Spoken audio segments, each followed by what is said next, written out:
Hi, my name is Laura Clinton, and this is my director's vision for Shakespeare's A Midsummer Night's Dream. The way I view this story happening is in the campus quad of some kind of a boarding school. And when you do it this way, you can play around with all the different characters, fitting them into stereotypical high school archetypes. For example, your rude mechanicals would then become your nerds, and your fairies would then become your cheerleaders. And with that, you can play around with the individual characters as well, such as Helena, Hermia, Demetrius, and Lysander. They would all be your average preppy students at this school, and the only difference between the two couples would be the color of their ties. Hermia and Lysander would have blue ties, whereas Helena and Demetrius would have red ties. The reason for that is because red, to me at least, signifies passion and anger and everything that represents their relationship, whereas with Lysander and Hermia, their color would be blue because it represents innocence and purity, which to me is their relationship. And from there you would have Puck, who is kind of like your wild child rebel. And you would have Titania and Oberon, Titania being your head cheerleader and Oberon being captain of the football team. And of course Bottom would be fitting into this nerdy archetype as well. However, he would have a blazer or something to kind of signify that he feels he's a little bit better than the rest of these rude mechanicals. And of course, when you do it in the campus quad, you would have to have some sort of a set to signify that as well.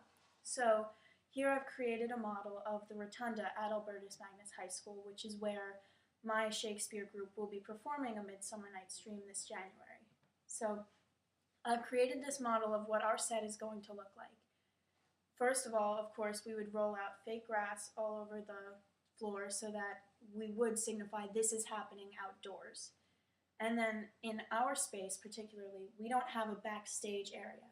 Students run off into the hallways out of this general area, and that's kind of our backstage. So to hide them from the audience, we'll be creating these sort of iron gates that we'll be making out of either wood or cardboard, and we're going to be putting vines in between them so you can't see what they're doing back in this hallway.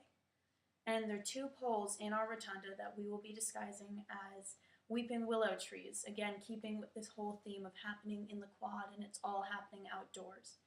And then because we do it on a space where we are level with the audience, we're going to have a little bench here and some rocks just to kind of create some levels on this stage.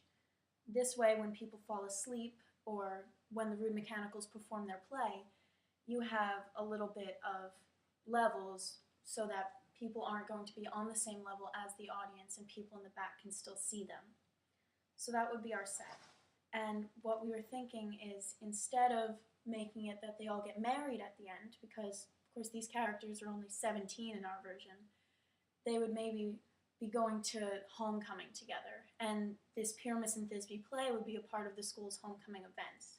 And then Hippolyta and Theseus would just be your school administrators, so they would be kind of overreigning everything that's happening at this prep school.